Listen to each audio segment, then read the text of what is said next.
അങ്ങനെ ചങ്ങാതിമാരെ ഇന്ന് 3-ാം ദിവസത്തെ പരിപാടികൾ ഇവിടെ ആരംഭിച്ചിരിക്കുകയാണ്. വന്ന പാടെ ഞങ്ങളെല്ലാവരും കൂടി ഭീം അങ്ങോട്ട് കയറ്റാൻ തുടങ്ങി.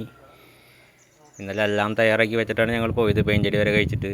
ഇന്ന് വന്ന പാടെ ഭീം അങ്ങോട്ട് കയറ്റി തുടങ്ങി ഞങ്ങൾ. ഈ കാണണതാർന്നു നീളം കൂടിയത്. ഇത് എല്ലാവരും കൂടി അങ്ങോട്ട് പാരപ്പറ്റ കയറി നിന്ന് കയ്യെത്തും. 8 അടി ആയിട്ടല്ലേ പോസ്റ്റിന് കൊടുത്തിട്ടുള്ളൂ. അപ്പോൾ പാരപ്പറ്റ കയറി നിന്ന് എല്ലാവർക്കും മുകളിലേക്ക് കയ്യെത്തും. അപ്പോൾ എല്ലാവരും കൂടി അങ്ങോട്ട് കയറ്റി ഓരോ കാലം വന്ന് ഇങ്ങനെ വെള്ളിയത് പോന്നു. ഒരു കാലിന് ചെറിയൊരു റിപ്പയറിങ് വന്നു. അപ്പോൾ അത് പൊട്ടിച്ച് ചെയ്യണതാണ് ഈ കാണുന്നത്. പിന്നെ ഡ്രസ്സ് കയറ്റിന് വീഡിയോ എടുക്കാനുള്ളൊരു സാഹചര്യം ആ വീട്ടിലുണ്ടായില്ല. അതിനുള്ള സ്പേസ് ഒന്നും ഉണ്ടായില്ല, നടക്ക് കോണി റൂമൊക്കെ ഉള്ള കാരണം. ഡ്രസ്സ് കയറ്റി ഇത് ആശാനേക്കാളും വലിയൊരു ആശാനുണ്ട് ഞങ്ങളുടെ കൂടെ. അവൻ്റെ അഭ്യാസമാണ്. വീണെങ്കിൽ കാണാറുന്നു പഴച്ചക്ക നിലത്ത് വീണോടഞ്ഞോണേനെ ഇതോളം പഠിച്ചു അങ്ങനെ അടിക്കാൻ.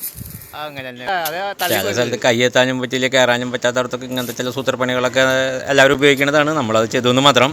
അതിൽ വലിയ കാര്യമൊന്നുമില്ല. ഇതിലും വലിയ അഭ്യാസങ്ങൾ പല സ്ഥലത്തും പലരും കളിക്കുന്നുണ്ട്, നമ്മളും കളിക്കാറുണ്ട്. അങ്ങനെ ഡ്രസ്സുകൾ കയറ്റി പിന്നെ മെയിൻ ഡ്രസ്സിൻ്റെ ഒരെണ്ണം കൂടി കൂട്ടിയിട്ടോ 4 എണ്ണം ആക്കി. ഞങ്ങളൊരു 7 അടിക്ക് താഴെ ഗ്യാപ്പിലാക്കി. ഇത് കൈക്കോടിയൊക്കെ വെച്ച് ആശാന്ത സെറ്റപ്പ് ആക്കണു. 2 കൈക്കോടിയും വെച്ചു, സെൻറ്റർ കോടിയും വെച്ചു. മെയിൻ കോടി 2 സൈഡിലേക്ക് ഇറക്കിയിട്ട് സെൻറ്റർ കോടിയും വെച്ചു.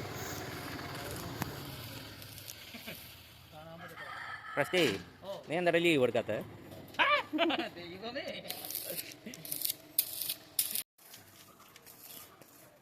ഒരാഴ്ചയ്ക്ക് ശേഷമാണ് വീണ്ടും 4 പേര് ഒരുമിച്ച് ഒരു സൈറ്റിലേക്ക് എത്തണത്. അസുഖങ്ങളും പിന്നെ 2-3 സൈറ്റിലേക്ക് ആയിട്ട് പിരിഞ്ഞൊക്കെ പോയ കാരണം 4 പേര് ഒരുമിച്ച് വീണ്ടും കൂടണത് ഇന്നോട്ടാണ്. ഒരാഴ്ചയോളം ഗ്യാപ്പായിരുന്നു. 4 പേര് നീലത്തൊപ്പിക്ക് ആയിട്ട് ഇറങ്ങിയിട്ടുണ്ട്. ഉച്ചവരെയുള്ള പണിയാണ് ഈ കാണണത്. 4 ഡ്രസ്സും കയറ്റി 2 സൈഡിലേക്കുള്ള കോടികളും ഇറക്കി.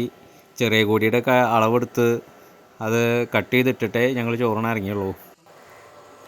ഉച്ച തിരിഞ്ഞ് ചെറിയ കോടികളൊക്കെ കൈക്കോടിയൊക്കെ പിടിപ്പിച്ച് പറ്റിയ 2 സൈഡ് പല്ലിങ് അടിക്കും. പിന്നെ ഫ്രണ്ടിൽ കുറച്ച് പണിയുണ്ട്, ഒരു പ്രൊജക്ഷൻ വരുന്നുണ്ട് ഫ്രണ്ടിലേക്ക്.